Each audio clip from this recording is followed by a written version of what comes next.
আসসালামু আলাইকুম, সবাই কেমন আছেন? আমি আলহামদুলিল্লাহ আপনাদের দয়ায় ভালো আছি। সকাল সকাল জানলা আসলে পর্দা লাগানো ছিল, পর্দা খুলতে গিয়ে দেখলাম হঠাৎ করে টিয়া পাখি দেখে কিন্তু ভড়কে গেছিলাম, বিশেষ করে বাচ্চা দুইটা। আর আমি ভীষণ ভয় পেয়ে গেছিলাম, কারণ আমি জানি ছোটোবেলা থেকে টিয়া পাখি প্রচণ্ড ঠুকুর দেয়।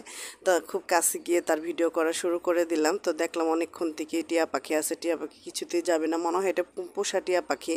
হ্যাঁ, কারো ছিল, তো চলে আসছে। তো অনেকক্ষণ পরে এমনিতে চলে গেল। তো এর ফাঁকে ভাবলাম যে সকালের নাস্তাটা যেহেতু করে নেওয়া হয়েছে, এখন আসলে করল্লাগুলো ভাজি করব। তো সুন্দর করে করল্লা কেটে ভালোভাবে লবণ দিয়ে মেখে রেখে দিলাম 10-15 মিনিট। এর মধ্যে আমি পেঁয়াজ কুচি, কাঁচামরিচ দিয়ে সুন্দরভাবে একটু হালকা করে ভেজে নিলাম। ভেজে নিয়ে করল্লাটা সুন্দর করে ধুয়ে আলু দিয়ে করল্লা দিয়ে আলু দিয়ে লবণ হলুদ দিয়ে সুন্দর করে মাখিয়ে বসে দিলাম। এর ভিতরে একটা কথা বলে রাখি যে অনেকেই বলেন যে তোমার বাচ্চা এখনও কথা বলা শিখে নাই, কথা ঠিকমতো বলতে পারে না। আসলে তা না, আমার বাচ্চা সব কথাই বলতে পারে, ওর সব কথাই স্পষ্ট হয়।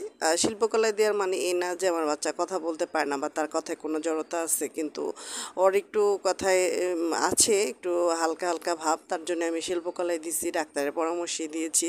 ও সুন্দর কথা বলতে পারে। সারাদিন এত কথা বলতে বলতে আমার মাথাটা নষ্ট করে ফেলায় দেয়, এত বক বক করে, এত প্রশ্ন করে।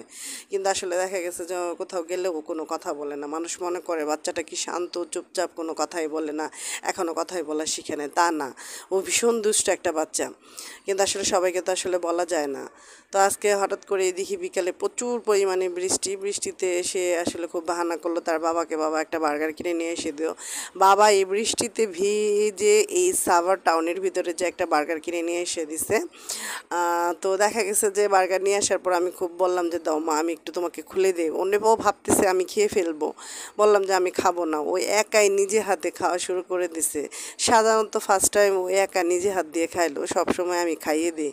কিন্তু বার্গারের অবস্থা দেখে আমার মনে হলো উমরি খেয়ে বার্গার শুরু করে দিছে। তো বললাম যে মা একটু আস্তে খাও। না না না, ও খুব ভালো হয়েছে, খুব ভালো হয়েছে। বাবাকে হাত দিয়ে কী জানি ইশারা করে দেখাচ্ছিল। তো আসলে আমি যেটা করি বৃষ্টির দিন সেটা হলো জাতীয় খাবার খিচুড়ি রান্না করি। হাজবেন্ড তো বৃষ্টি দেখেই বলতেছে আজকে কিন্তু রাতে খিচুড়ি হবে। তো যাক, ভালো হয়েছে, আমার রাতে কোনো রান্না বেঁচে গেল। আমি আজকে রান্না টান্না করলাম না, শুধু দিনের বেলা করলা ভাজিটাই আছে, ওটা উঠিয়ে রেখে দিব সুন্দর করে। এক পা চাল যেহেতু একাই খাবে, আমি আসলে রাত্রেবেলা রুটি খাই, আমি খাই না। মোটা হয়ে যাইতেছে, পোলট্রি মুরগি হয়ে গেছে অলরেডি 70 কেজি ওয়েট হয়ে গেছে, ভাবতেও পারিনি যে এত মোটা হয়ে যাব। থাইরয়েড হওয়ার সাথে সাথে মোটাও বেড়ে গেছে। তো সুন্দর করে চাল ধুয়ে কাঁচামরিচ, পেঁয়াজ, আদা রসুন বাটা আমি দিব না, একটু ছেঁচে দিয়েছি। জিরা গুঁড়া দিয়ে দিয়েছি, হলুদ গুঁড়া, ধনে গুঁড়া সব কিছু দিয়ে সুন্দর করে মাখিয়ে আমি বসিয়ে দিলাম। আমি সবসময় হাতেই মাখায় বসি। দেখা গেছে ভাতের চাল দিয়ে খিচুড়ি রান্না করলে খিচুড়িটা ভালো হয়, বেশ করে ডালটা বেশি দিলে।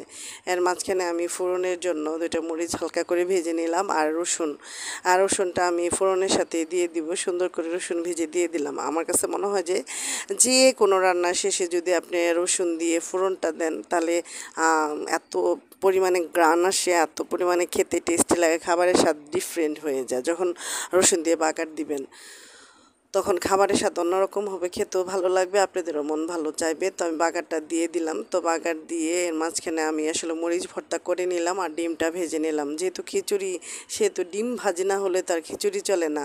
পুরাতন দিনের কথা মনে পড়ে গেল, বিশেষ করে হোস্টেলে খিচুড়ি হলে ডিম ভাজি তো লাগবেই।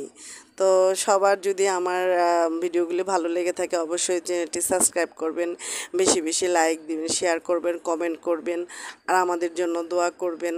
আমরা যেন ভালোভাবে থাকি, আপনারাও যেন ভালোভাবে থাকেন, সুস্থ থাকেন, সবাই ভালো থাকেন। আল্লাহ হাফেজ।